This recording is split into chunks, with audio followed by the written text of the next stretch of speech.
Hi hello friends, welcome back to our channel Madhuri ideas. నేను మీ మాధురిని అండి. ఈరోజు మన ఛానల్లో చాలా సులభంగా టేస్టీగా దొండకాయ వేపుడిని చేసుకుందాం. పప్పు అన్నానికి, పెరుగన్నానికి, చారన్నానికి, సాంబార్ అన్నానికి సైడ్ డిష్గా దొండకాయ ఫ్రై ఇలా కనుక చేసుకుంటే చాలా బాగుంటుంది. పిల్లలు కూడా చాలా ఇష్టంగా తింటారు. ఇప్పుడు దొండకాయ ఫ్రైకి కావలసిన పదార్థాలు అలాగే తయారు చేసే విధానం చూద్దాం. ముందుగా నేను ఇక్కడ 1/2 కేజీ దొండకాయలని తీసుకుంటున్నానండి.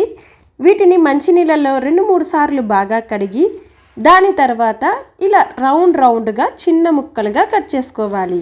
ఇలా కట్ చేసిన తర్వాత ఇప్పుడు గ్యాస్ స్టవ్ని ఆన్ చేసి ఒక కడాయిని పెట్టుకోవాలి. కడాయి లైట్గా వేడెక్కిన తర్వాత అందులో 3 టేబుల్ స్పూన్ల ఆయిల్ని పోసుకోవాలి. ఇలా ఆయిల్ కాగిన తర్వాత అందులో 8 వెల్లుల్లి రెబ్బలు పై పొట్టు తీసి కచ్చా పచ్చాగా వచ్చేంత వరకు దంచుకొని వేసుకోవాలి. ఒక ఉల్లిపాయని ఇలా చిన్న చిన్న ముక్కలుగా కట్ చేసి వేసుకోవాలి. అలాగే 2 రెబ్బల కరివేపాకును వేసి వీటిని ఒకసారి బాగా కలిపి గ్యాస్ స్టవ్ని లో ఫ్లేమ్లోనే పెట్టి వీటిని దోరగా వచ్చేంత వరకు ఫ్రై చేసుకోవాలి. ఇలా దోరగా ఫ్రై అయిన తర్వాత అందులో మనం ముందుగా కట్ చేసి పెట్టుకున్న దొండకాయ ముక్కల్ని వేసుకుందాం.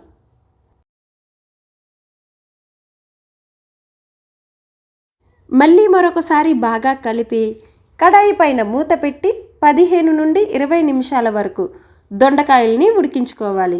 అలాగే మధ్యలో కలుపుకుంటూ దొండకాయల్ని ఫ్రై చేసుకోవాలండి.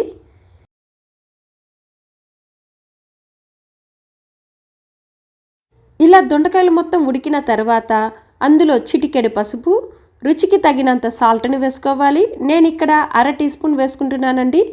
అలాగే 1.5 టీ స్పూన్ కారం, 1/2 టీ స్పూన్ ధనియాల పొడిని వేసి మసాలా అంతా కాయలకి పట్టేలా బాగా కలుపుకోవాలి. ఇలా కలుపుకున్న తర్వాత గ్యాస్ స్టవ్ని లో ఫ్లేమ్లోనే ఉంచి 5 నుండి 8 నిమిషాల వరకు ఉడికించుకోవాలి.